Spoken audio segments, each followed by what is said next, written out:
Hey, what's going on, everyone? Welcome to BMT coming at you again. I'm your host, BMT, here for the Hour of Power.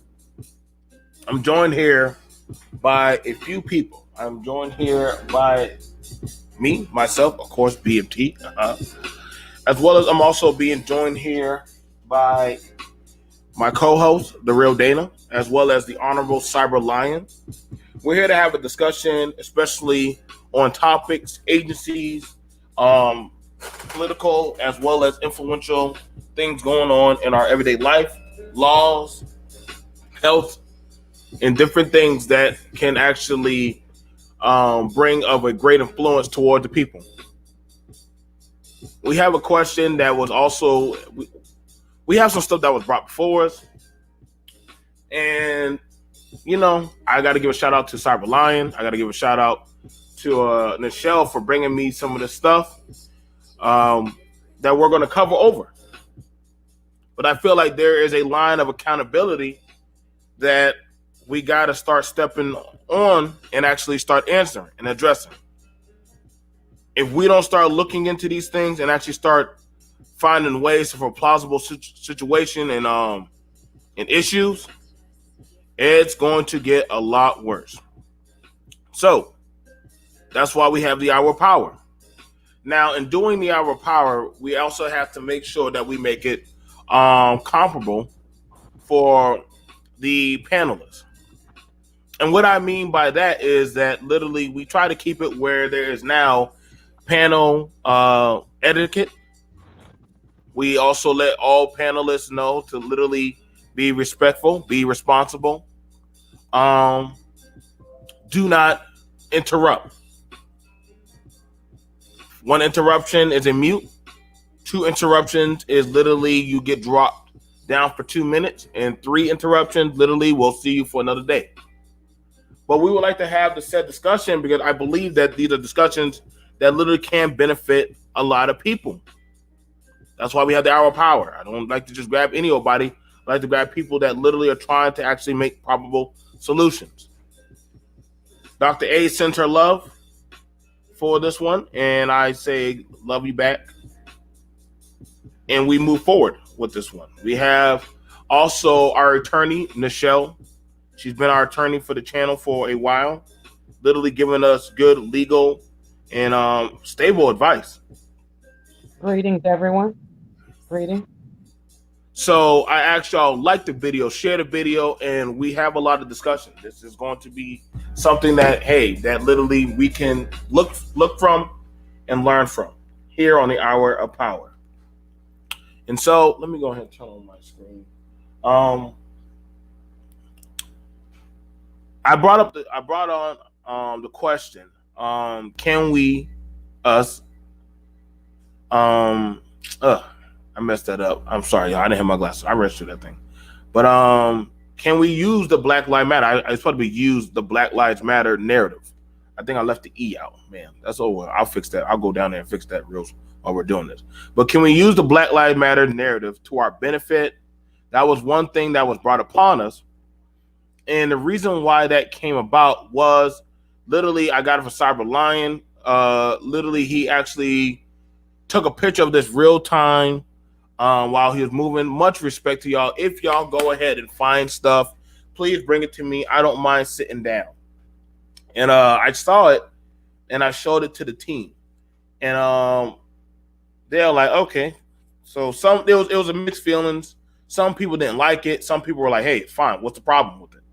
I'm a little bit torn half and half because I'm like, yeah, I didn't start the movement, so I don't really care.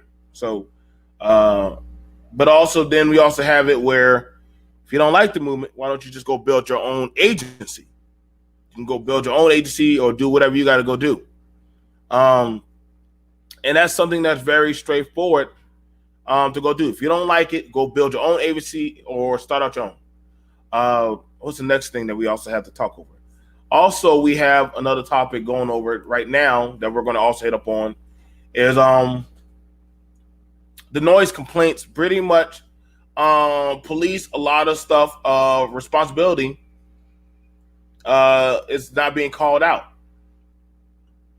and Michelle brought forward a very interesting thing about a noise complaint, and literally the cops gunned down the man. I want y'all to be able to take a In his guess. own home. In his own home. I don't mean to interrupt, but it It's needs okay. to be emphasized he was gunned down in his own home based on the neighbor's noise complaint. He didn't comply, as some people would like to say, comply. And we also have another hitter. It's about the taxes. Michelle, what is about the taxes that we're going to be looking at this time?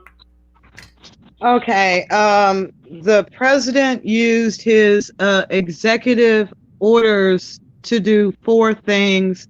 There's going to be a lot of litigation regarding this, but one of the main ones will be a moratorium on your payroll taxes from beginning August 1st. So it's going to be retroactive. So that basically means that FICA you pay, FICA your employer withholds and pays on your behalf. He withholds about 6% of your 6 to 7% of your earnings. And that goes towards FICA, which is your disability, Social Security, that little nest egg that you are forced to save every pay period. And the employer is forced to contribute pretty much an equal amount. It's around 6% of one and about 1% of the other. So you get the idea that the payroll taxes, so you will see about a 7 to 8% bump in your take-home pay, and your employer will arguably save about 6%. If you're self-employed, you're going to be pleasantly surprised that 15% self-employment tax that you normally pay when you pay your income, federal income taxes, you won't be liable for that for the remainder of the year. So if you're self-employed, you're getting a nice big 15% bump for the rest of the year. If you are a wage earner or a salaried employee, check your pay stub to make sure that you do get your 7 to 8% not taken out of your paycheck for payroll taxes. You will still pay your federal income tax withholding, but not your other payroll taxes withholding. And there's some more things that we're still trying to work out about the moratorium on evictions and foreclosures. Right. So That's going to be very big. That's going to be very big because there's a big guesstimate that a lot of people will be getting evicted later on down this year. And that sounds like a pretty big deal. It's a pretty big deal. So let's get to the first one. We don't want to be long. We are joined here by the immaculate real Dana. How you doing, Dana? I'm good. How are you? I'm doing good. I hear that fan in the background. Yeah, but I didn't. That's not going to change my voice. That was Okay. on some other stuff, so let's not even bring that up. You look beautiful, Dana. You can't see me. My mind, I can see. My mind, I can. What was? Let's get on because I have a 7 p.m. meeting. Oh, excuse me. You got a whole meeting. All right. So let's get to it. That's what you got. You saying just get on. Can y'all see that right there? This is taking real time. Shout out to Cyberline. He sent this to us. I like the picture. I like the billboard. It looks real nice. One day I might get one of me. I mean, it is a nice billboard. It is a nice billboard. I can't take from that. Like, damn. But we know for sure that was Black Lives Matter doing. Okay, so it literally says trust Black women. It says donated to down there from www wf.org. So this is from New York. The New York Women's Foundation. Okay, so this is the New York Women's Foundation. And this is for Black women lead movements. We invest in them. Hashtag Black Lives Matter. Yeah, but it wasn't the Black Lives organization that did that. It was another organization. So now that's very true. I read that. We're gonna shout out to a few people in our affiliation. They're like, that wasn't Black Lives Matter that did that. But the thing is there any? I don't see a problem if they want to see, hey, a woman leading the movement. Is that a problem or no? Or do we need a certain gender to run this thing? No, we don't. I don't have a problem with it. It's not about me and a woman, and no one should have a problem with it. You know, and because people use the hashtag Black Lives Matter as a movement or something else, which is a lot of times it's not affiliated with Black Lives Matter organization. So when you see these corporations that sent millions of dollars to organizations, Black Lives Matter to be specific, they sent those millions of dollars to Black Lives Matter organization, not to a quote unquote a movement. A movement is separate from an organization. You're talking about mobility versus organizations organizing. So that organization that put up that billboard is not Black Lives Matter. That's a women's organization, correct? That was a women's organization. Right. For, I guess, Black women. And so I don't have a problem with it, you know.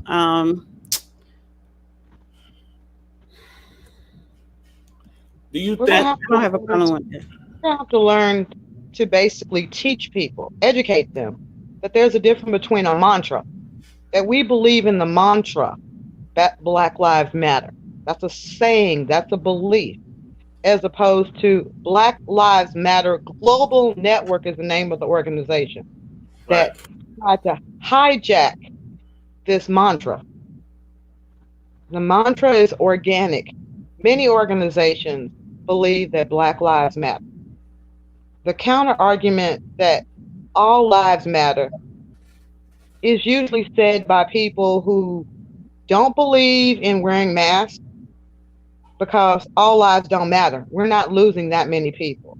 It's usually brought up by people who say, look how many Black people just got killed. Oh, well, I thought Black Lives Matter. So we have to get control of the dialogue. And when we say Black Lives Matter, we affirm that we believe in the mantra and educate people that the organization is called Black Lives Global Network. That often tell people, just like the Tea Party stood for the notion of taxed enough already, but because no one got a copyright or a trademark on that slogan, it was often misused by people who were looking for publicity and likes as opposed to focusing on reducing taxes. So Black Lives Matter movement is focusing on making us love ourselves, reducing crime, reducing abortions. Yes, all these things. We're trying to limit government involvement in our daily lives. We're trying to bring pride to our boys and girls, our elderly, all of the above by affirming that Black lives matter to us. Whether they matter to anybody else, they matter to us. Real tight, real. Listen, man. But I hear every time somebody dies that's Black, somehow I always hear, what happened to Black Lives Matter? I'm like, well, damn, ain't you Black? Like, shit. That's on that's something that you need to talk about, man. Like, You don't need somebody to jump on TV to talk about that. Like, that's something that you handle at a local based level. And the reason why I say that, because listen, man, I'm not with that affiliation. I never wore a t-shirt or anything. I got people in my house that be walking around with them t-shirts. They look pretty cool. I might snag me one.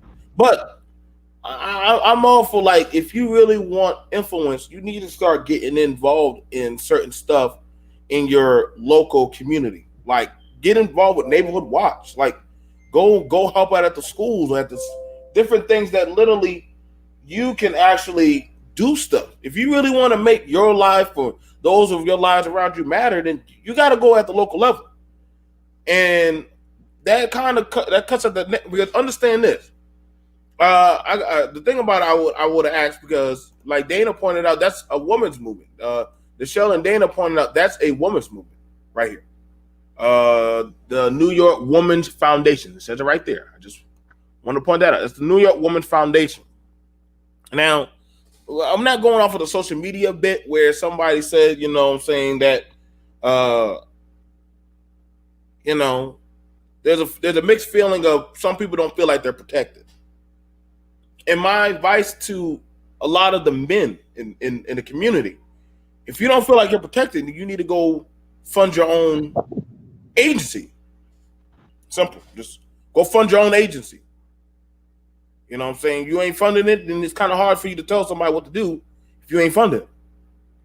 I mean, go. It's not hard. Like, literally, you can start it up with less than $100. And I mean, y'all got all these people on channels and stuff. Go start your own stuff. But I cannot lie that whenever I see a bunch of women doing something, a lot of them will start throwing out a lot of their dollars towards what they want to see. And that's very telling. Are you waiting for a woman to get part of your movement, or do you want to do it on your own? Because I'm just saying, I'm not rocking with BLM. And I can't lie. It is a very good hashtag to use if you want to get out what you want to get out. It's a very good trademark to use. Me and Michelle both know that. We talked about these trademarks. However, that's a woman's movement group. Cyberline, your go. Go ahead, brother. No, thank you. Good afternoon, everybody. So, no, like I said, I was uptown and I saw that. And, you know, I've been seeing kind of some other ones as well. And I think, you know, the way that, you know, Esquire Michelle had mentioned it, and the way that you have set it up, that was my whole reason for taking the picture, and sharing it with creators that I knew who would look at it objectively and critically, without any bias. And I kind of already knew that, you know, when I saw it, that there would be a myriad of reaction in terms of how people would perceive it. Because when I looked at it, obviously, you know, I saw the foundation name and everything, and then right there you see that giant hashtag in terms of the Black Lives Matter. And I think, you know, the biggest thing is that that's eye-catching when you look at it. You know, people will fail, or they will elect to obfuscate the name of the foundation. And what they'll zero in on the gigantic Trust Black Women, and then their eyes will scan the billboard, and then they'll scan BLM or Black Lives Matter, and they'll automatically associate with that. And so, you know, I think it's rather,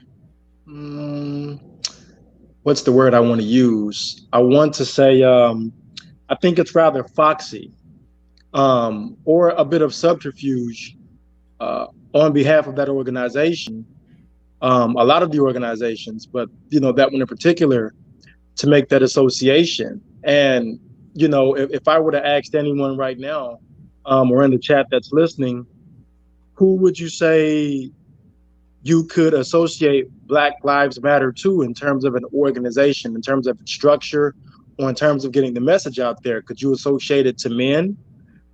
Could you associate it to men and women, or could you associate it to women?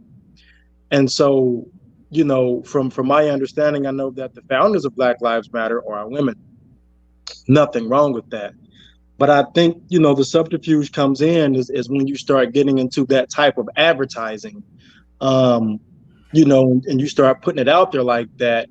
And they, to a degree, attach themselves to Black Lives Matter. Now, this is New York or this is the East Coast. You got a gigantic, ginormous, expensive ad like that running right in front of Madison Square Garden.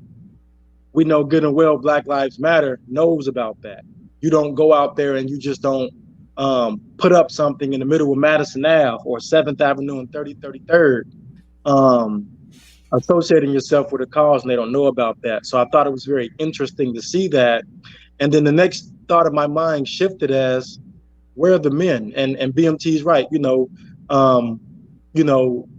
One could go and formulate their own grassroots or their own organization to be able to go out here and to fight for or to account for the injustices that are happening. Heck, I've even thought about it. I've half scribbled and have worked on some things myself, but that's another discussion. But one of the questions that I like to ask is, I don't see the extension of an invitation on behalf of Black Lives Matter to put men or to invite men in some of these positions where they're publicly visible, where they're on the platform and they're able to kind of help drive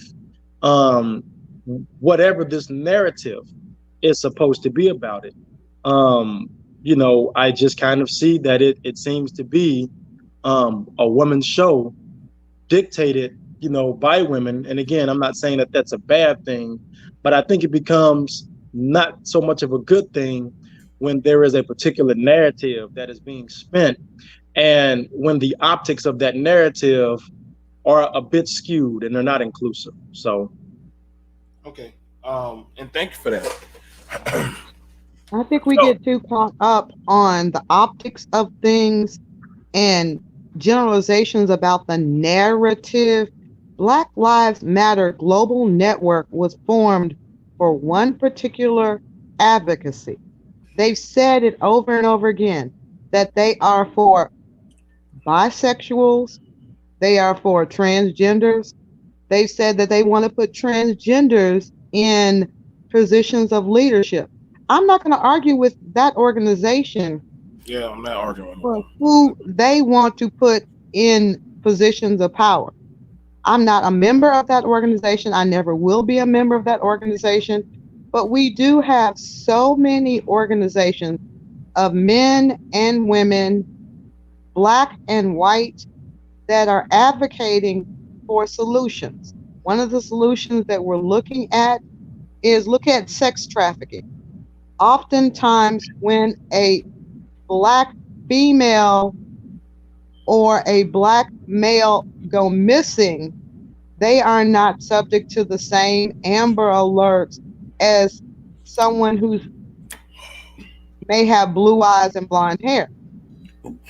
So there are certain things that perhaps it's because it's mothers, a lot of mothers who are pushing for Black Lives Matter as far as sex trafficking, as far as healthcare, so many different issues that mothers may be directly accountable for, either through their own marital unit. That's her role, is to take the children to the doctor, to keep an eye out on the children, to take them to school, to provide for their education and their religion, or because they are single mothers and they have to do that role by default.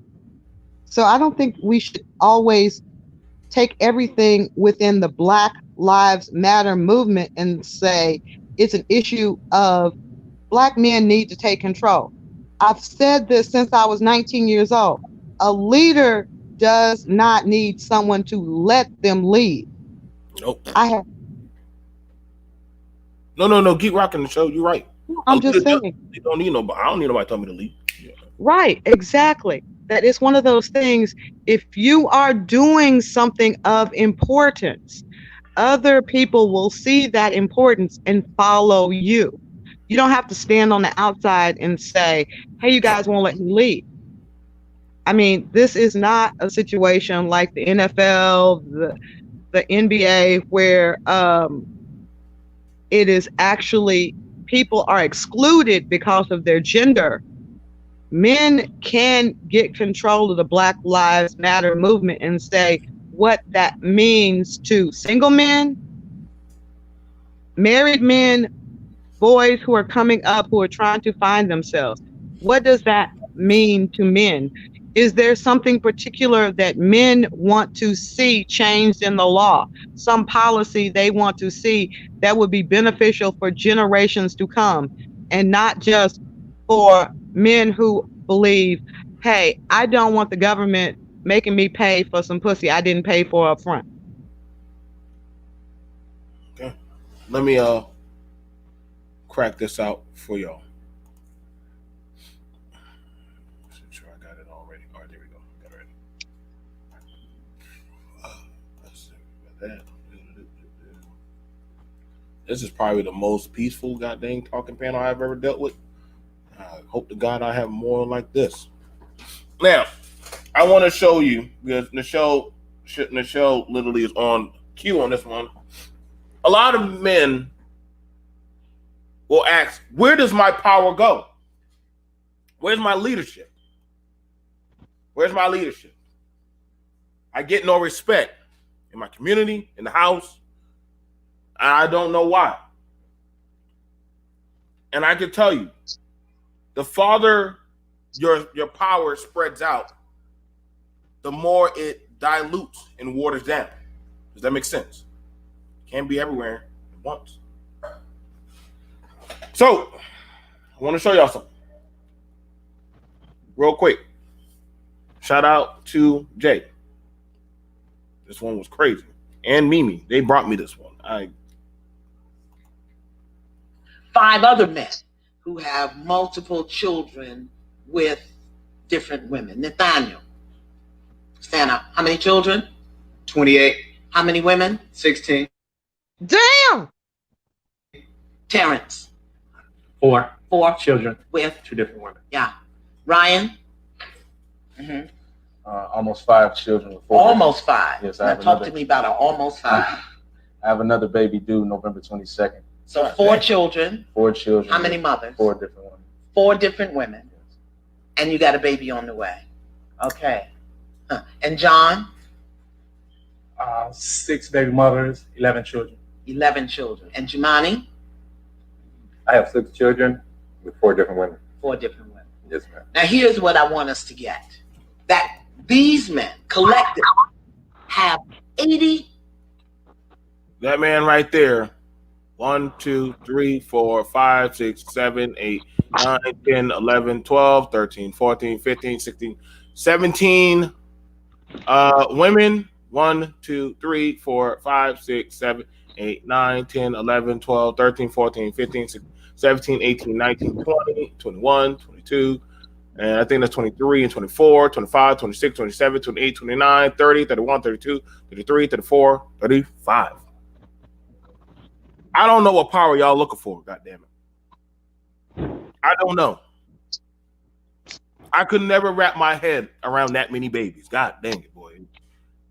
Y'all worry about Black Lives Matter. Damn it, worry about your home.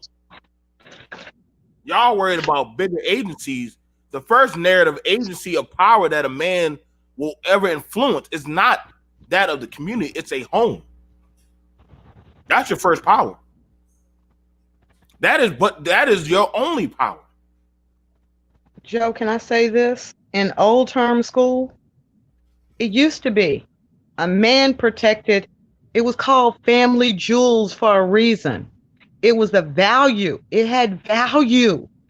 Your seed had value. They were considered the family jewels. You just did not cast your seed upon the ground. You did not plant your seed anywhere like it was weeds. If Black men and women have any type of reconciling, where did the leadership go? Black men. Stop telling women to control their legs when you can control your seed and place value on your seed. If you believe Black Lives Matter and my seed are the start of a Black life, and you value that, that is where the leadership would immediately come into this country from Black men by guarding their own family jewels and seeing the value of only placing it where they could value their children.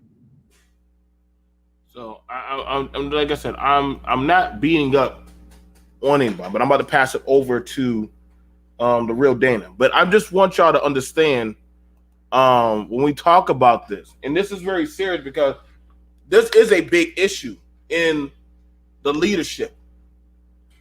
Why a lot of people are running to different agencies for representation. You know what I'm saying? That movement that was put up there was by the New York Foundation of Women. They know about, they're talking about the women's suffrage movement. As men, I go to the VFW. I go to the Veterans Affair. That's where me, Chris, Perfect Blackness, and JJ, and a lot of other veterans. We're not going to go run to any other movement to represent them. We're going to go to the VFW if we have veteran issues. If I have issues that's going on that represent me as a man, I kind of go to my family. I don't come to YouTube. I don't come to social media. You got to put your mouth where your money is. You can't just hopefully say that I hope these people get in line. That's a fool's game. And I'm just being honest. Let me just finish this up with what this woman has to say. Collectively have 87 children, that includes Jay, with 50 different women. That is 137 people who are impacted by choices and decisions that you've made. No heat, no judgment. I got some stats for you. Children who come from fatherless homes. And I say fatherless because 6 men, 87 kids, even if you're there are pieces that are going to be missing. Would that be accurate? And I'm not saying you're not doing the best you can. I'm not saying that you don't want to be there. But at this point now, we have to look at the children's experience. Children from fatherless homes in this country, 5 times more likely to commit suicide than children who have a father in the home. 32 times more likely to run away. 20 times more likely to have a behavioral disorder. 14 times more likely to become sexually aggressive or commit rape. 10 times more likely to engage in drug abuse. It just breaks my heart. No heat, no judgment. Now, I want you to understand. See, we know which home she was talking about. We know what home she was talking about. Let's not play the Special Olympics. So when we talking about the Black Lives Matter, that would be the Black Lives Matter that I'm worried about. That right there in the immediate home. That the community gonna have to wait. That is the first leadership that any man or woman and child will be influenced by. And you want to talk about the BLM? That would be the home. That's the first power of strength that you will see is what in that home. This movement already told you who they for and what they rock. You get happy, but they put you on the shirt. I'm gonna go ahead and I turn it over to Dana, and then we have D. Durrell. Go ahead, Dana. I mean, what is the question that you're asking? Like, what is the point you're trying to get at? Because are you saying that women are creating their own organizations to separate themselves from men? No, I don't know how you got that. That was never said. The thing about I know it that wasn't is, said. I'm just trying to ask, like, where's your dialogue with this? Because okay, so I'll help clear it up for you. The thing about it was the Black Lives Matter narrative. Honorable, let me know if I'm on track. And literally putting out the imagery of showing a Black Lives Matter. Now, they showed a woman on the billboard, and they literally was for the Women's Foundation. Michelle, let me know if I'm bearing off or any of y'all. Okay, you keep saying Black Lives Matter. That's not the organization that put that billboard up. Black Lives Matter, the organization, is only for the manifesto is anti-patriarchy, anti-heterosexual family. They focus more on LGBTQIA, not on the Black men that they claim to fame came about. So they use that as an image to get people to give them money and get the attention out there. But their agenda is not for Black men, who was the reason why it was so-called created. Because Black people don't read, they don't understand the difference between mobilizing and organizing. So when you have this particular organization that put this banner, there's nothing wrong. First of all, we need more organization for women, particularly Black women. But when you say they're using the hashtag, the mobilizing of Black Lives Matter, not the organization, whether it's nationally or globally. So it's two different things. But see, Black people get caught up in just that word because they don't read and they don't understand the difference. Now, that particular organization, not only are they just putting up a banner, the fact is that what organizations do, the organizations is what help create an agenda and push for public policies or push for changes, whether it's women's rights, men's rights, or Black rights, or whatever. That's what an organization is supposed to do. Black Lives Matter has not passed no public policies. So let me just put this more in clarity.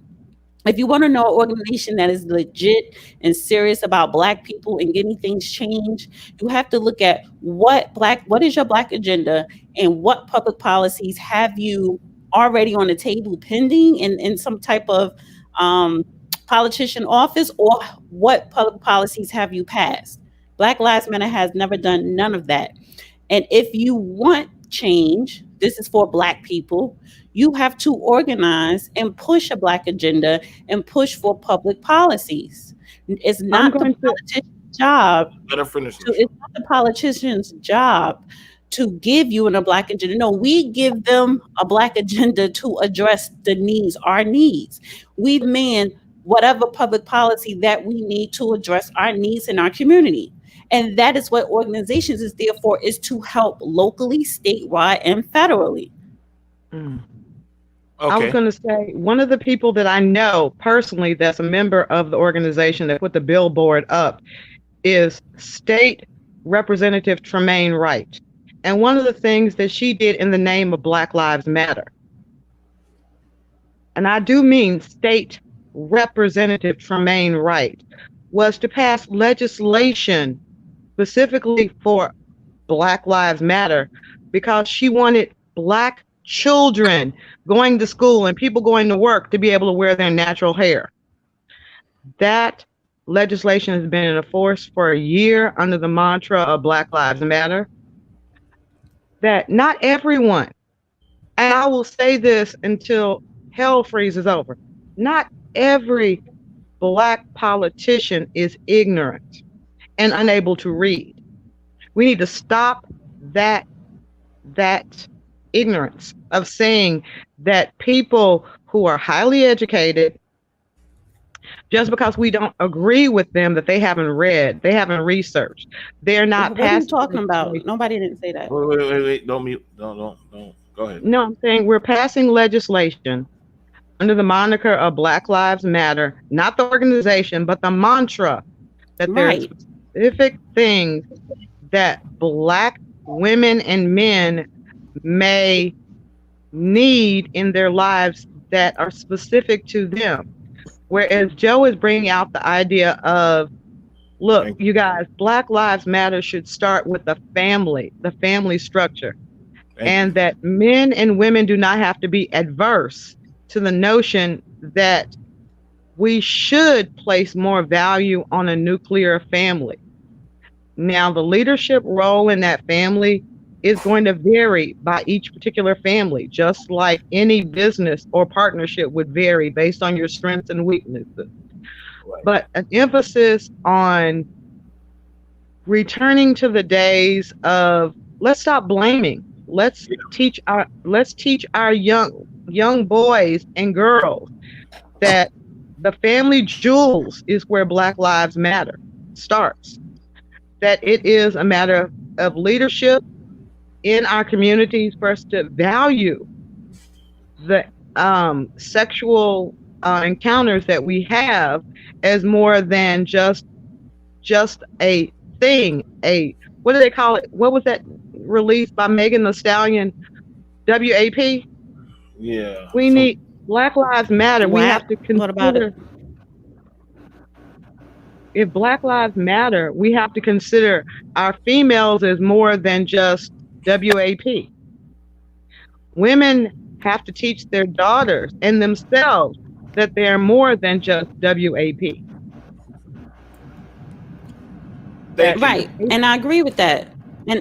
And as far as that person who's a politician, that's part of that organization, that's what an organization is supposed to do. You organize, you come together, you pull your resources, and you push for an agenda for public policies. That's what I'm talking about. But the conversation that I'm tired of hearing, and I was talking about Black people in general.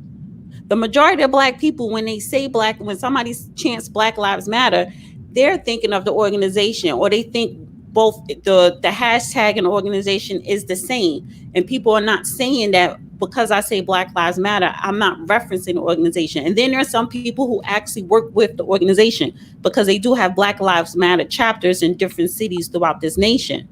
But when I'm saying any organization that do not put Black people first, and particularly when we're specifically talking about the Black Lives Matter organization, you started off for Michael Brown, but your manifesto and your agenda is something totally different, and you have not pushed any public policy. I believe they came into existence in 2017 or 2016. So, and then you get all millions of dollars, multi-millions of dollars, not just from Black people and white people, all people donating, but from major corporations, and you're not doing anything. But I just need for Black people to understand it's a difference between mobilizing and organizing. That banner with that women's organization, I forgot the name of it, that is an organization. New York Women's Foundation. The what? New York Women's Foundation. New York Women's Foundation. So I'm assuming, is that the organization that you just explained about the politician that passed whatever public policy? Right. And that was part of that organization. Yeah, that was Remain Right. Right. So that's what an organization is supposed to do, plus a whole bunch of other stuff. But you need support from the community. What makes up an organization? The people in that community for what that organization is for. See, it's not my job to do your job. It is not my job for you to be for me to raise your kids. Now, we can all help each other and use resources, but you got to do your job. And that's what I'm tired of. The fact is that Black people complain. You pick and choose. You don't financially contribute. You worried about what gender is in charge. As long as they're getting the job done, you're working, pulling resources together, and you have an agenda to present to politicians, to legislature, to the government on a state and a federal level, and you're actually getting shit passed. And you know what? That takes work, and that takes time, and that you don't get views on YouTube, you don't get likes on Instagram, you're not going to get attention, you're not going to get a thank you. Amen to that. I think that's predominantly what I talk about. I want to get over to D. Darrell before we go to the next topic.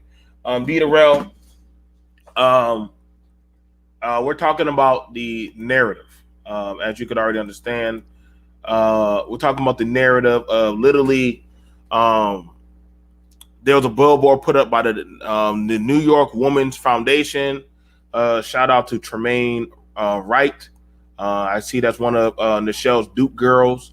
But literally, they put up I can't lie, it's a nice billboard. I'm not gonna hate. They paid for it, so guess what? It's there. It literally says donate to the New York Women's Foundation. I mean, it's really right there. But also, they said they asked for donations, but they say trust Black women. I feel like they're just trying to make it where that's just me. That literally they're trying to put out a positive imagery of our women. I got no problem with that. They look beautiful. All these women up there look beautiful. And it's not even about the looks. I see right. They're beautiful because they're actually doing something that's going to help their community, because trust Black women, because we don't trust each other. And I don't care about other races and nationalities. I'm talking about Black people. We don't trust each other. We don't work together. We don't share resources like we should. So I love that slogan. Yeah, trust Black women. You have to trust us. I have to trust you as a Black man. So it's a two-way street. I think that's part of the problem that we have. You just ran a show where there are all these men who have multiple baby mothers. We don't even know if those women have multiple baby fathers.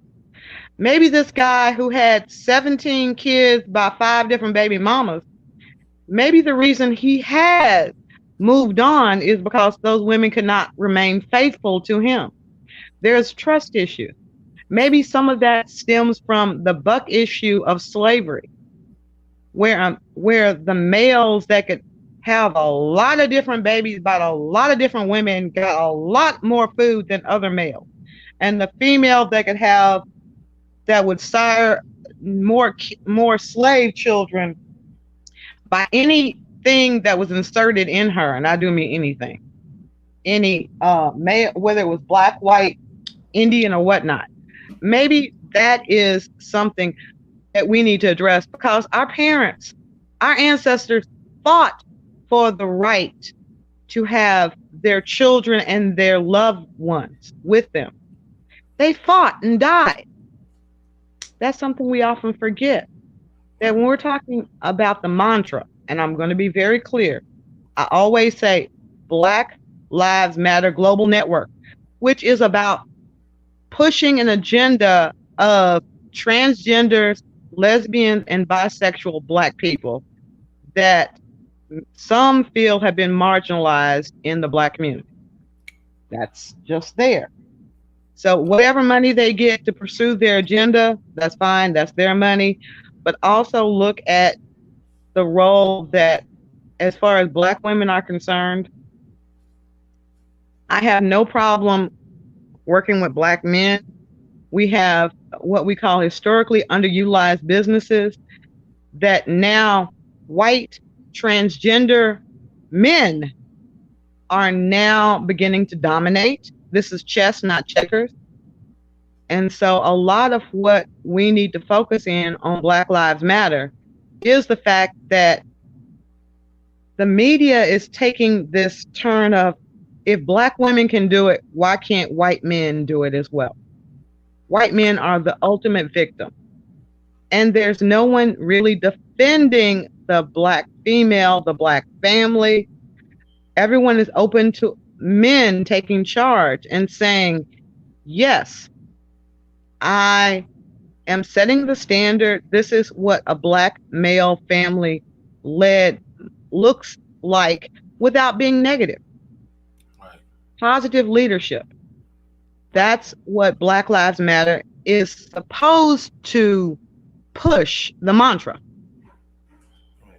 But we can't get sidelined about, well, they're getting money from this organization and that organization to support Black transgenders. This is chess, not checkers. Right. They're being used connect from that agenda. Black Lives Global Network is being used to push an agenda to undermine the Black nuclear male-female family structure. We know that.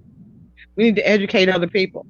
Now, do we need to tell these organizations that are spending their money that maybe we should move away from Black Lives Matter? Or do we need to emphasize Black Lives Matter Global Network does not speak for Black people? That part. And I mean, honestly, that's an excellent point she made. It is, but I think a lot of Black people. Super chat for $10. Thank you, Essence of Podcast TV. Thank you for the $10 super chat. Much love, much blessing for that. Go ahead. Let me just say this, because I only got 10 minutes, but 8.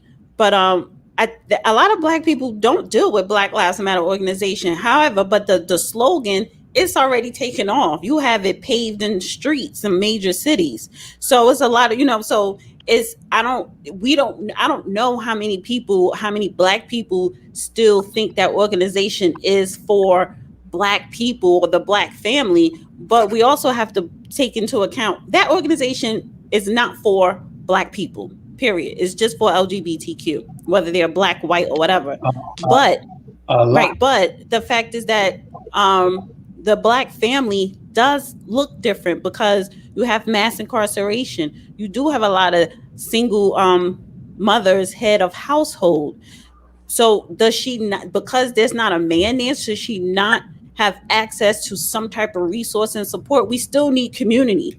So it's like whether the man is in the house or not, we still need community because that's the only way to even tackle the fact that why is so many black men in jail? That is a problem because if you're there and I'm out here, then we can't build a family together. And then even the men who are out here and you're making baby after baby, whether it was one person or 10 people, you can't afford to financially take care of them and allocate your time to all those kids. So why are you not protecting yourself? And even to the women who are having multiple children by multiple men and they're not financially capable or situated. And it always comes back to the money. So we really have to build on community. I'm not saying let's bypass the black man leading the home. What I'm saying is the black man is not there. And that's a problem that we have to start facing and rectify because they're going to come home from jail soon. But what are they coming home to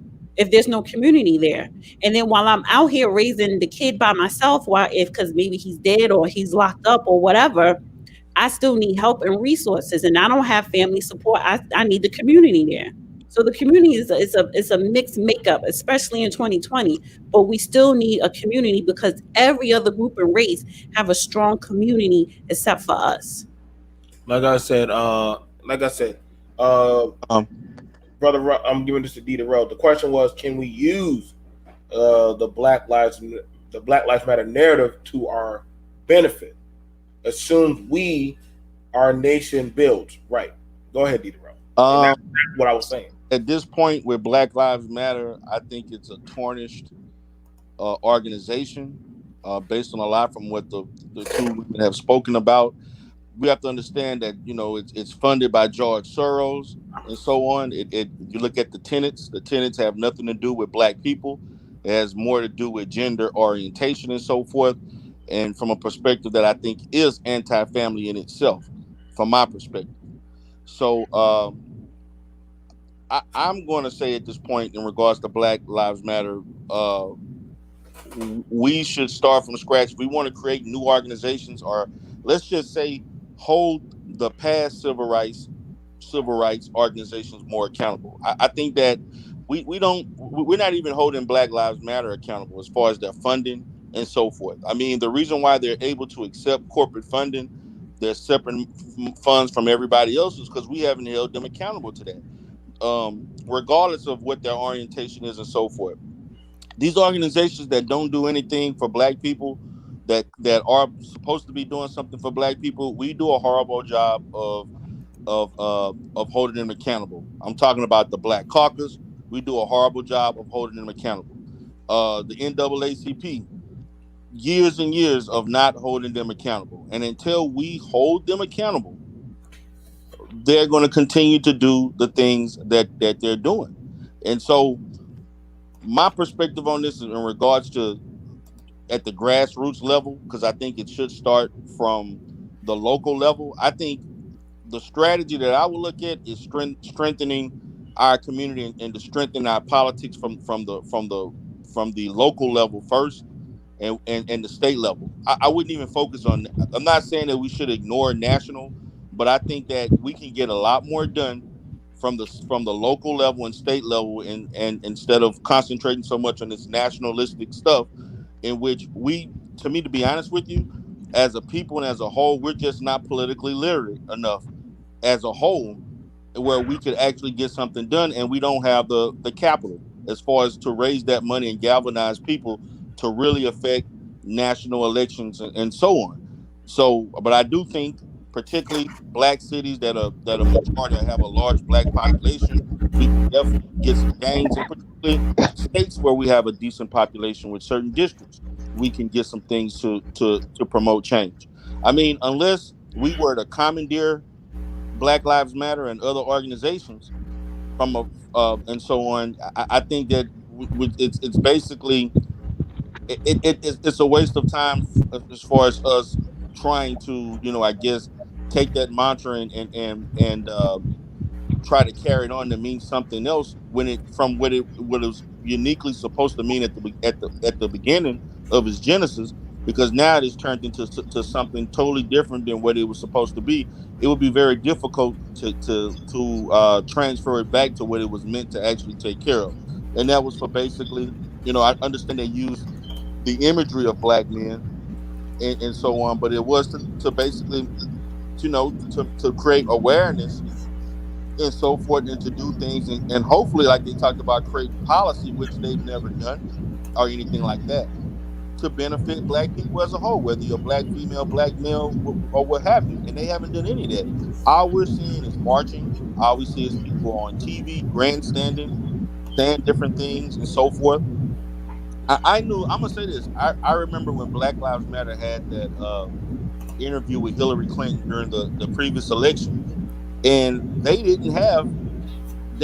were actually talking to Hillary Clinton about different things, and they didn't have a platform. They didn't have anything as far as long-term goals or long-term perspectives on what they were wanting to do in order to help black people. And then when I saw that, I knew that organization wasn't going to do anything of any substance, because that was their opportunity, as we talked about, to I pressure gotta go. or All right. to kind of tell politicians what they wanted, and they didn't have a plan. And so that to me was very, very disappointing. So Can I ask a question? yes, And yes, I'm not interrupting for anything rude. But wait, What go ahead. organization I have are you involved with? Just out of curiosity. You emphasize the need for local organizations. What organization are you involved with? that I'm part of. Yes, that could counter that. Well, I'm part of the National Black United Front in Houston. I'm also a part of the 100 Black Men. Shout out to them. So, but what I'm saying is that, and they do grassroots things and so forth. I've also done a few things in the past with the Green Party, but I'm not affiliated with them anymore. But that's kind of an alternative and so on. And they have attempted to try to recruit the African American population into their political organization. And I know the Green Party it's somewhat existent throughout the state of Texas, but it's not necessarily heavily uh, influenced. But they do have some, influence here and there, in particular, uh, races and so on. But that's what I've done in the past. So, but I'm just saying, I just think that the focus should be more on the grassroots level as far as from the state and local level, because I think that's where we could do the most benefit, and it actually would take the least amount of money and so on, as because you're trying to do things from a national perspective, you're going to need to raise a great deal of capital. And what ends up happening, just like organizations like Black Lives Matter, you're taking money from people that are going to use that money against you, and then before you know it, you're going to be a slave to them. And that's what they've done. So if whoever gives you the money is going to dictate what you do. Of course, but like I said, talk about black people not being politically savvy. Let me give you an example. In 2007, I was the lawyer for the group that founded Black Hat. It's a conservative organization that was completely grassroots funded, because it was BLAK, because it was beyond Black, Latino, Asian knowledge. Heck, the Democrats started and trademarked CLA PayPack and funded it with $5 million. That one of the things that I tell people, if you want to become politically savvy, understand that Black Lives Matter Global Network is a national organization that is designed to undermine grassroots efforts. That's its sole purpose. If you know that, then you will be quick to differentiate between the mantra Black Lives Matter, which many of our grassroots brothers and sisters do, and national agenda of Black and all lives matter to undermine local efforts. That's what we have to be mindful. I think. So I have a. Go ahead, Cyber. Go ahead. Yeah, so that's interesting. Thank you, Michelle, and thank you, Brother D. Durrell. So as I was listening to a lot of the things that Michelle had said, and more so to some of the things that Brother D. Durrell was saying, I was sitting back thinking, and what you guys are saying are true. And so one question that I want to interject out there for some feedback is, knowing what we know,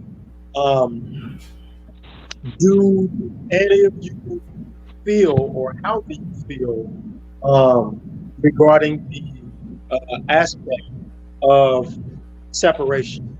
And it's very interesting. And I kind of understood where Michelle was coming from in a bit of the pushback,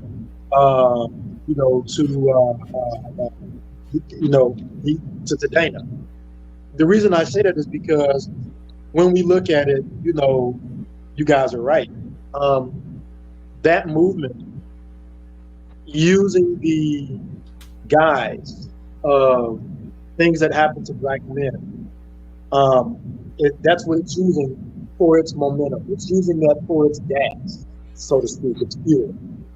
And every time that I'm here in my lab and I'm looking at YouTube, or I'm looking at something on one of the smart TVs, particularly Netflix, we're starting to see these categorizations.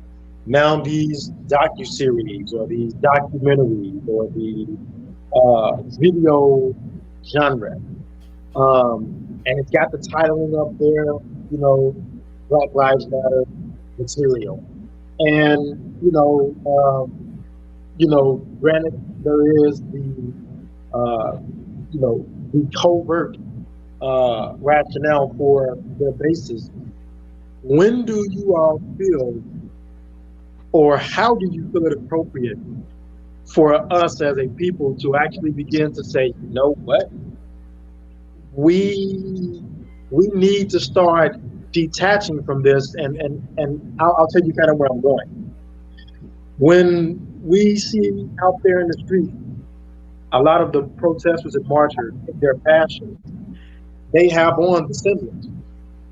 They have on the Black Lives Matter t-shirts and all the different forms. They've got the masks, they've got the banners, they've got the signs. They have the passion. I'll be honest to say, after sitting through various marches in various states while I was traveling before I got back home, many of those people, and I'm just specifically zeroing on the Black folk, not the other people, the Black folk, many of those people are under the impression or the delusion that Black Lives Matter, I'm out here because they're fighting for me, they're fighting for us. And some of those folk are common folk. So, I do understand what Michelle was going to say. Yeah, we can't. And I'm kind of pushing back against a little what Dana said when she was saying just Black folks in general. We have to understand that not all Black folks, we're not all lawyers, we're not all scientists, we're not all journalists and businessmen or women. Some of those among us are common folk. And some of those people do need handholding. Some of those people do need things to be explained to them and shown to them. And so, a lot of those folks, those common people, they're under the delusion and the guise that Black Lives Matter stands for me. And if you were to reveal this truth to them, a lot of them wouldn't believe you. They say, man, get out of here. You say you one of the people that don't want to see the community go anywhere. So when do you feel it appropriate to begin drawing lines in the sand to say, wait a minute, whoa, we're really not a part of this thing the way we're being construed to be? And how do you think that should take place? I think that on the individual level, and on an organizational level, I'm seeing it played out. That I know I talk about Texas a lot, but I understand another gentleman's from Texas, Houston, Texas. Right now, the State Bar of Texas is under siege. These people that say Black Lives Matter are not all people who can't read. That the president of the State Bar of Texas, Larry McDougal, said that Black Lives Matter was a terrorist organization. Let that slide. The organization is terrorist.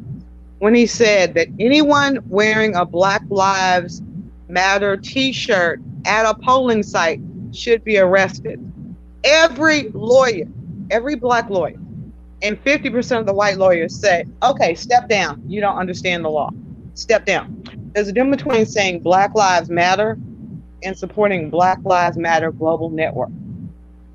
We drew the line in the sand and we said, yes, the organization, we don't support the organization. But when you start trying to limit a person's First Amendment right to say Black Lives Matter, you've gone too far. That the expression, the mantra, Black Lives Matter, is protected by the First Amendment. Anybody and everybody can use that. And if you don't understand the difference, the shame is on you, not on our wonderful Constitution, not on the wonderful organizations that say that they are dedicated to policy and policy propositions that support the movement, the mantra of Black Lives Matter. That's what we need to start focusing on. That's what each individual can actually do. We can't go into court and sue and say, we're going to hold them accountable. We can't do that. You can't. We can't. You can't go in and tell the NAACP, yo, you can't be representing illegal immigrants and the dreamers over the African Americans in your community. We can't do that because of the First Amendment. They have their freedom of expression.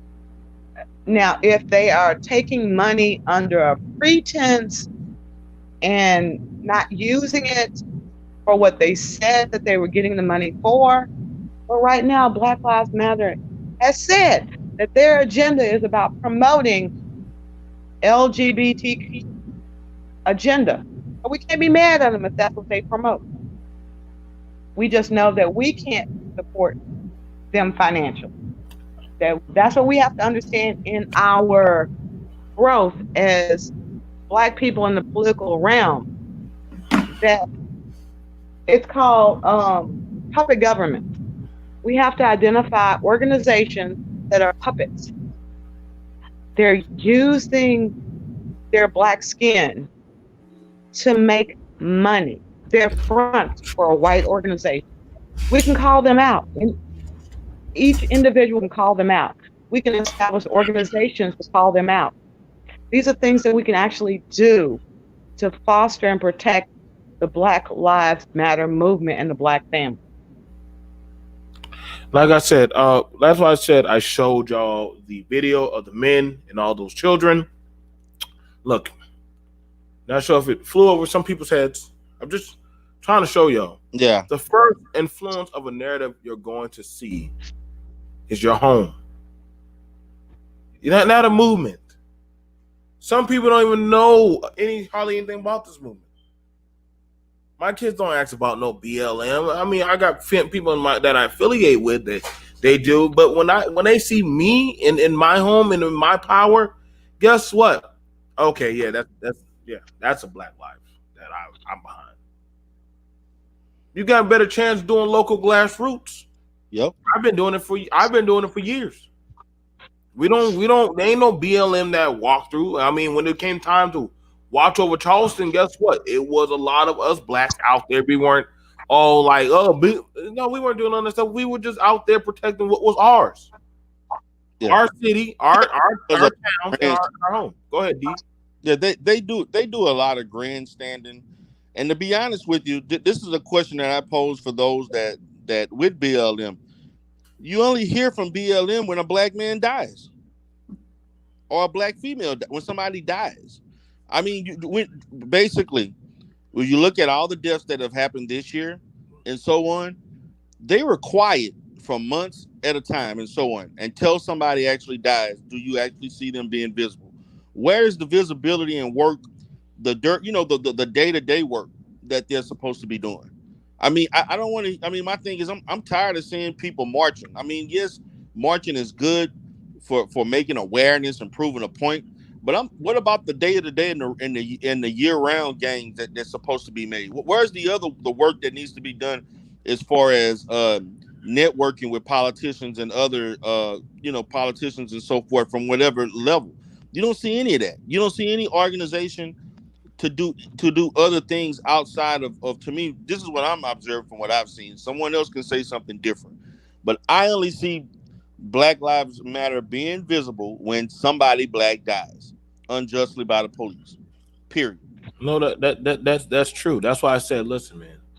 Well, Y'all that men, just y'all want representation. If y'all want representation, y'all going to have to possibly advocate for yourself.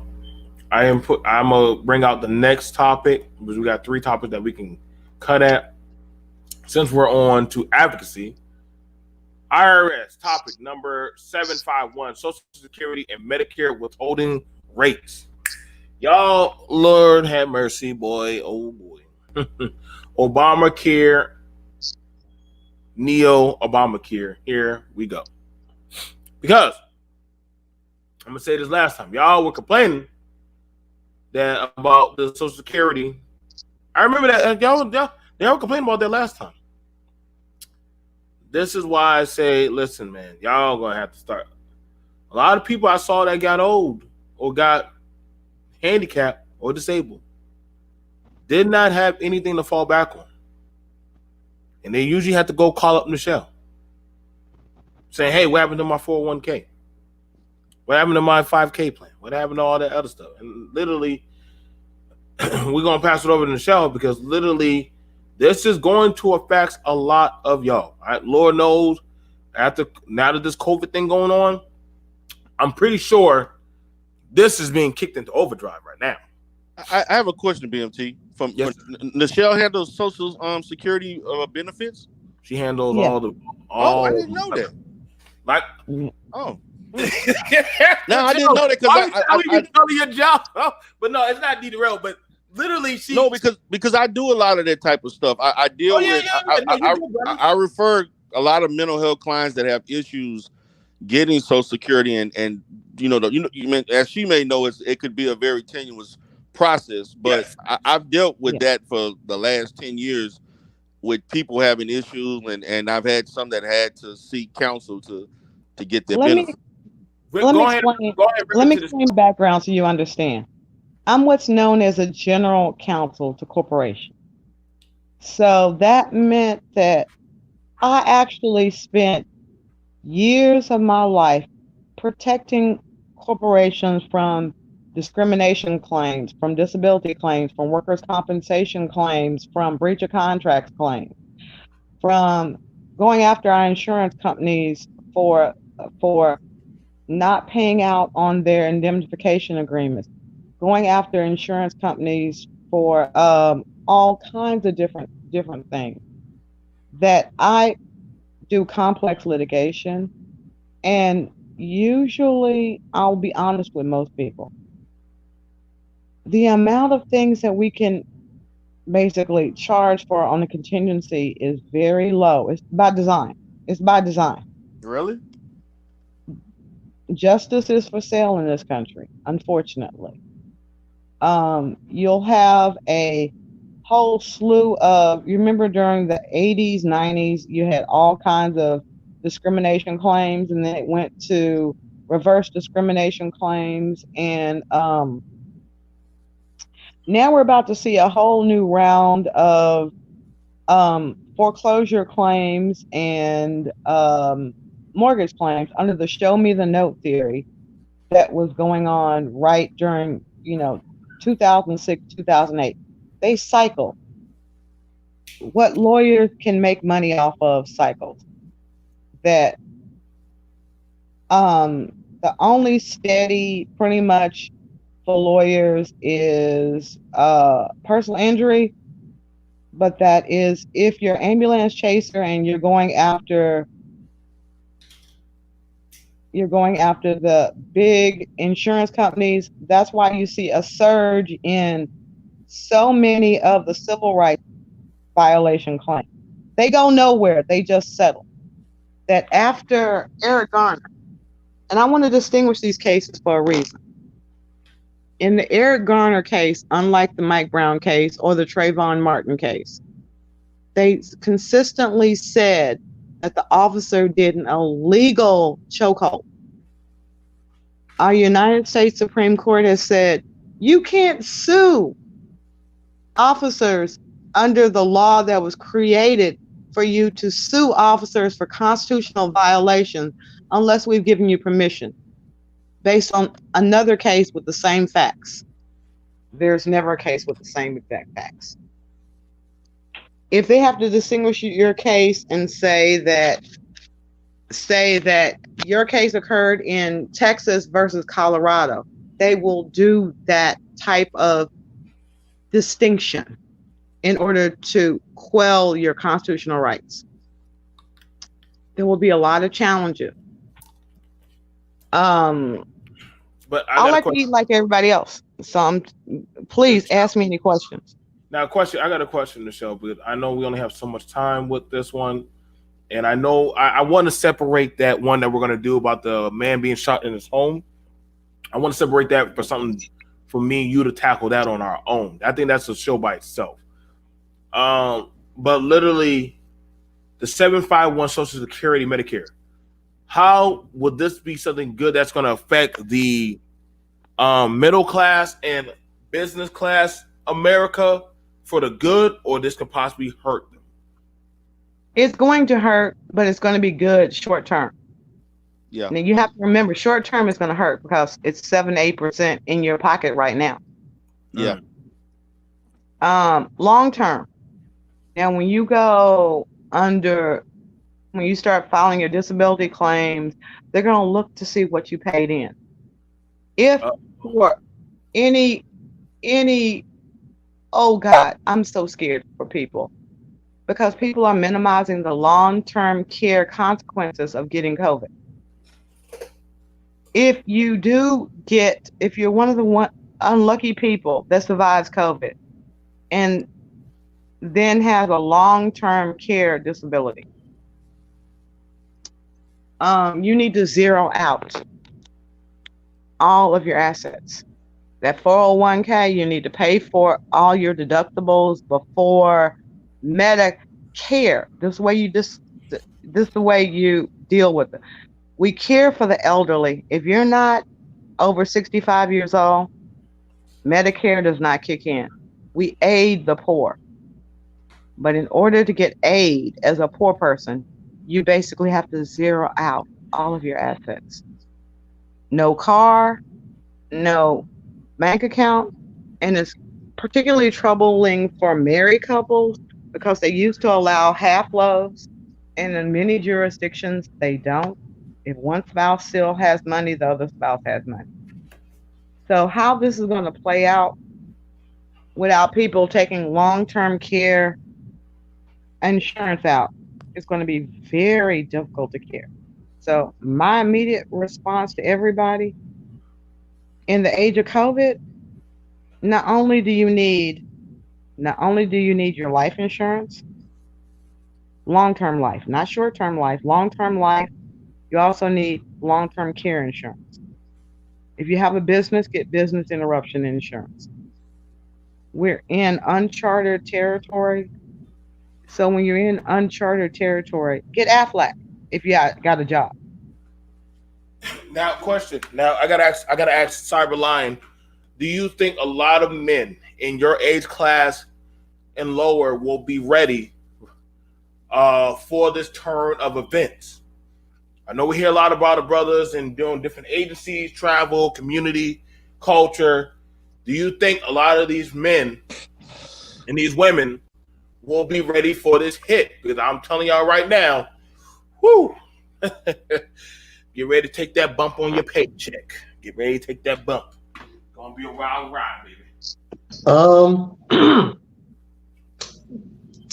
Well, I guess speaking from my position, that's a good question. Let me put it like this. Let me speak for myself first, so that I don't improperly speak for other people, which I cannot and I do not want to. I do not want to unwisely and incorrectly infer their ability to float, sink, or swim, or fly.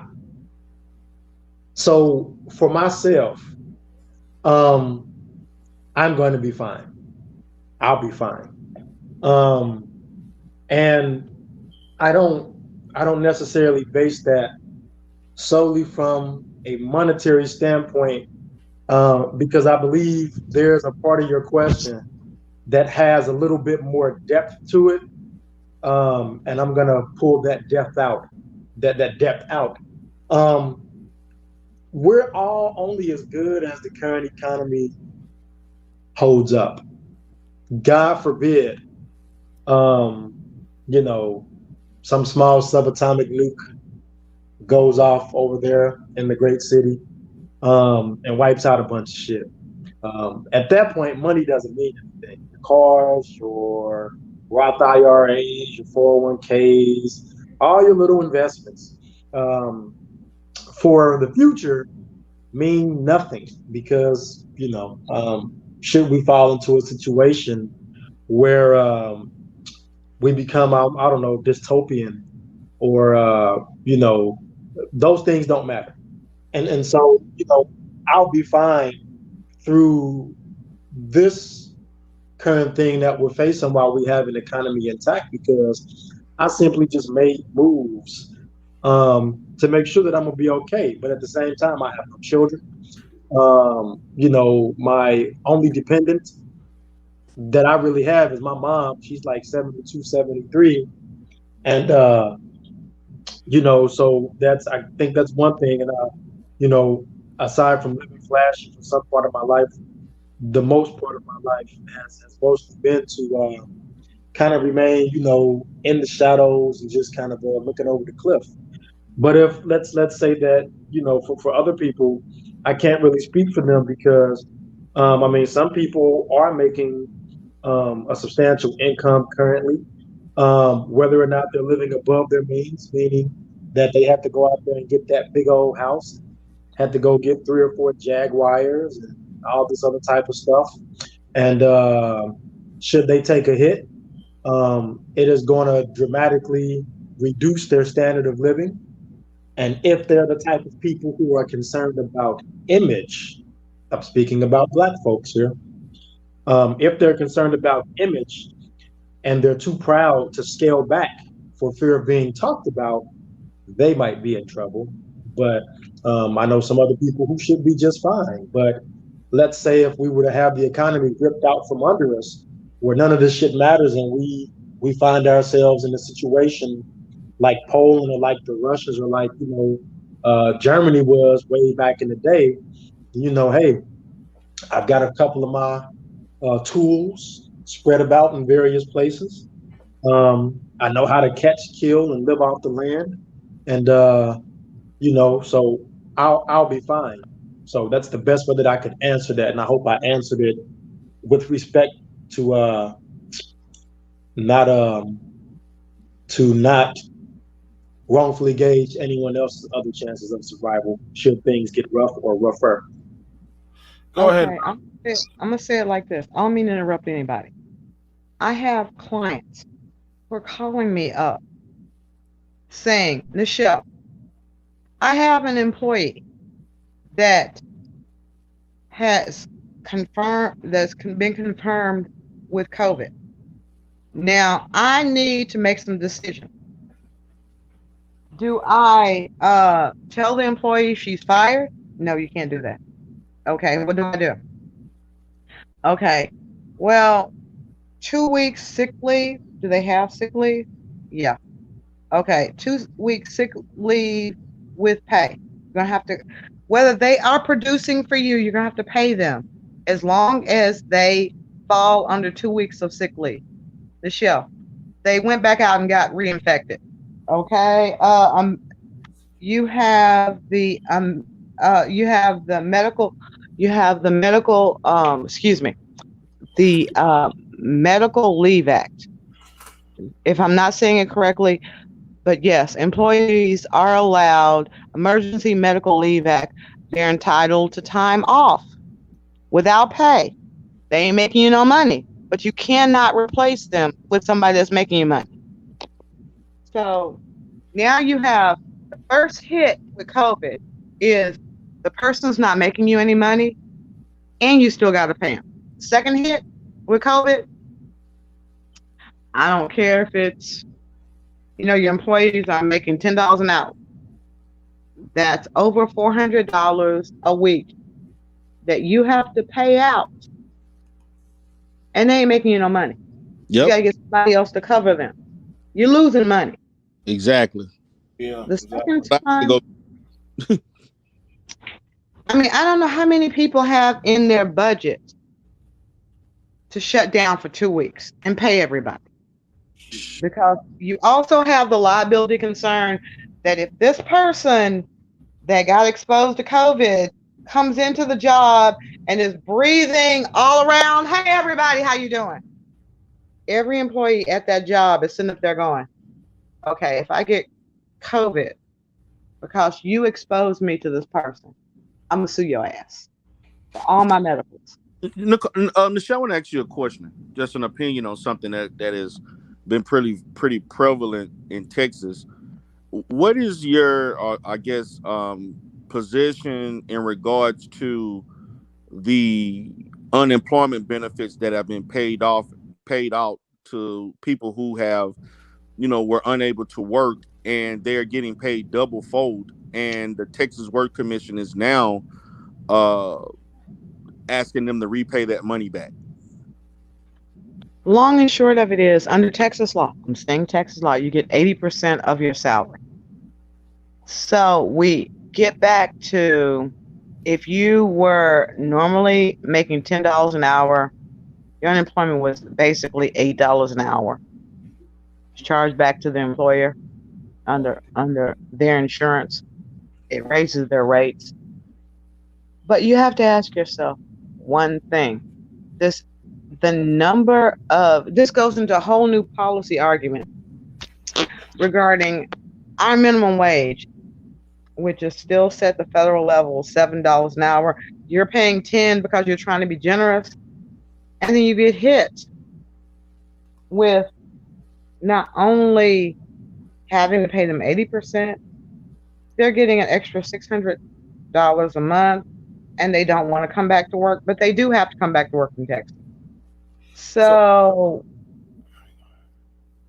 if you don't come back to work in Texas and you got you had that extra 600, now maybe arguably you have extra 400. I am not one of those people that believes in this, because we have a lot of people on disability that are living on $1,000 a month, not this extra $1,600 a month. But you're entering into all different kinds of areas as an employer. If you're not being charged back with extra $600, why do you care? Why do you care if you're not being charged back with an extra $600?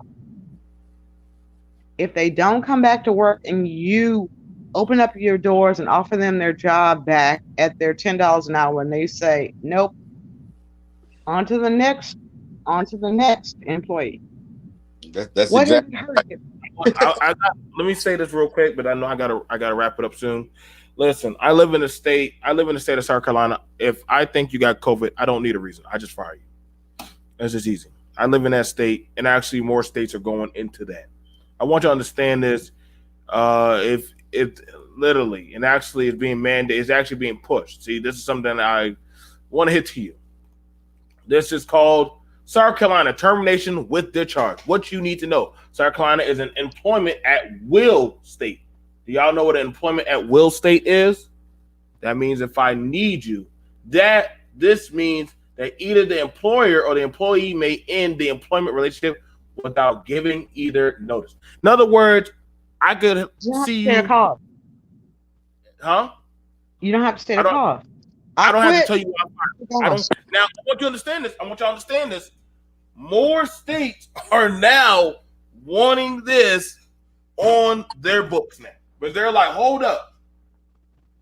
I got to pay these people, but I can't. You best believe this will be coming down the pipe for some of y'all. Y'all can say, y'all, oh, well, I'm not going to be touched. Okay. Best believe, listen, I don't lose no sleep. As long as I know there's bodies out there in the world, don't care. I will replace you. And I'm not, and I've been pretty lenient. Glory to God. I've been pretty lenient for right now. However, this is true theory. South Carolina state courts have limited the traditional doctrine. No, we haven't. I'm telling you right now, we have not limited it. Honestly, I've seen mass groups. Boeing, they do it like the Raptors. 1 minute you there today, you doing a good job. Tomorrow, what happened to so and so? What happened to D. Darrell? What happened to Cyber? What happened to in Texas? Oil and gas in Texas. It's shut down. Everybody, goodbye. Bye-bye. You've been furloughed. Most major corporations go to these states. Why? Because when they want to do let goes, they go to these states, like my state. Volvo's here, Boeing's here. Most military contracting groups are here in these types of states because they'll understand that, listen, as a general rule, it's a federal, state, or local grant employees that there's a right to engage in an activity to enjoy the benefits. Shout out to Walmart. Employees should never be disciplined, discharged, or otherwise retailed against for requesting or attempt to do so. In other words, in Dallas, a whole Walmart, everybody at the Walmart was bye-bye because they kept testing positive for COVID. It wasn't you, it was your coworker. But at the same time, they cannot keep exposing their customers and their other employees to people that, I don't care if you're participating in Black Lives Matter marches, I don't care if you're participating in Open Up the Bars, that at some point in time, grown-ups got to take over. You may not agree with the statistics. You may not agree. Offer what you know. Don't sit up there saying they're lying. We need to operate on the fact that they're lying. When I'm operating on the fact that a man's lying or a woman's lying, I don't deal with them. I just close down. That's what we do as human beings. If we can't trust anything or anyone, we shut down. That in Texas, Texas is one of those places, hey, my freedom. You as a person must weigh your odds. That if your boss is sitting up there going, look, you need to wear a mask, and you're saying, no, I'll get an infection, which is realistic a lot. Wash your mask. Wash your mask like you do your underwear. Yeah, and y'all I want you to understand this. Because I've already seen some of the articles. There are going to be companies that are going to have requirements for you to work for them. Pretty much, you're going to have to go get some type of certification that you're not COVID. That is coming down the pipe. It's especially if you're in the medical field. Now, for those of you who work at home, I want you to understand. And I'm going to show you the lateral difference. If you work at home, those pays are going to drop down. But if you're on the site where I can touch you, where D. Durrell can loom over you and say, I got to make sure I know you're doing the work I'm paying you, they're going to possibly get paid more because they have to come on the site. So guess what? It's an at-site risk. So you're going to see the fluctuation of these things start to happen. I'm not telling what I think. I'm telling what I know. Like literally, I wish y'all could be in on these. But literally, that was one of the things that SC&G resource company will talk about. They don't like having to pay somebody who's at home full time. What they have the people who are inside of the building are working and risking their life for. And that was something that came up. Should we have to pay them the same thing? And they were like, "There will be a lot of software." No, I'm not paying them the same. You're at home. You're at a company corporation. We had an at-home monitoring software that monitored every keystroke. A lot of companies are now utilizing software that they know when you're on the internet, they know when you're working, they monitor every keystroke. They'll shut you down. They won't pay you.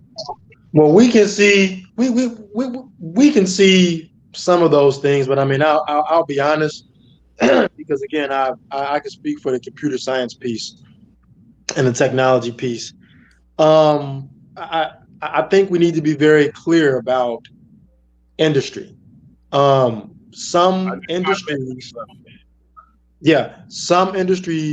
are more exposed to this than others. I can tell you in IT and in computer science and technology, we've been working from home and doing these things for decades before all of this stuff happened. And yeah, there are some companies. I gotta say, Cyberline, that's only been a few of y'all that's been doing it. Like it only just no, sir. No, see, that's the misconstruement. See, we have many different areas within technology, and the only ones that people associate as work from home are the ones that you hear about in mainstream. But there are factions, there are people. I mean, as long as you have a connection, you can literally work from anywhere. And within IT, depending on what your designation is, you don't need to be in an office every day. You don't need to do that. Now, with all this advent of new stuff with workforce people who you have to provide services to them, that's a different story. But to say that, let's be honest, when it comes to IT was smart enough to advocate for a $27 an hour minimum wage where other professions did not. But at the same time, $27 an hour minimum wage, but then when it comes to every individual corporation, when it comes to overtime, whether it is section overtime or just the project goes overtime, you get paid by the project or you get paid by the hour. That all things are universal. No, you don't. No, I have to give you. I have to push back against that, Michelle. That tell that to that'll be a good subject to tell that to a lot of my brethren over at Black Brain Trust or anywhere else outside of YouTube, who we make significant amounts of money solely based on our talent, skill, and experience. So I have to give you pushback. Are you an hourly wage earner, or are you on a salary? I negotiate my own salaries. Okay. Again, if you're on salary does not depend on how many hours you work. So you don't get overtime for salary. You don't get overtime for salary. You get overtime if you negotiate an hourly wage, and I just negotiated a wage, a 95-hour wage for an employee that works for a major healthcare company in Texas, Dallas. Then he gets $95 an hour plus overtime at time and a half. So understand that every contract is unique, but that's what we negotiated for him because he could provide that much value for the business that they would pay him $95 straight time plus time and a half overtime. Whether he worked at home or not, he still has to account for those hours. And he does have monitoring software that will verify his hours. Like I said, I'm the main thing before we wrap this up, because I gotta go, is like I said, from what I've seen, the biggest uproar was I'm not gonna pay the guy that sits at home the same amount of the guy who's sitting in front of me. I'm just not gonna pay him, especially depending on the degree. If not that, if I'm paying you that much, I'm not gonna cover you with no health insurance. And trust and believe that weighs out a big of a difference from D. Darrell and Michelle. And I will tell a lot of y'all, when I learned I don't have to pay for your health or insurance or any kind of thing, that medical bill is going to hit you hard. Put you from being an employee to an independent contractor, and guess what? You're an independent contractor. I don't have to govern what time you come to work, but guess what? You're not entitled to any other benefits. I negotiate all these types of contracts. But the long and short of it is, COVID is going to affect African Americans greatly. And we cannot come up with a uniform plan, but we do need to be aware that at the end of the day, yes, it is specialized, but right now, a lot of the primary businesses that support the African American community are bars. Let's be honest. Bars in certain states cannot open up. That's 51% of your revenues come from alcohol. You cannot open up because of the COVID crisis. Strip clubs cannot open up because most of their reported revenues are from alcohol. Yep. So we will be taking a lot of hits.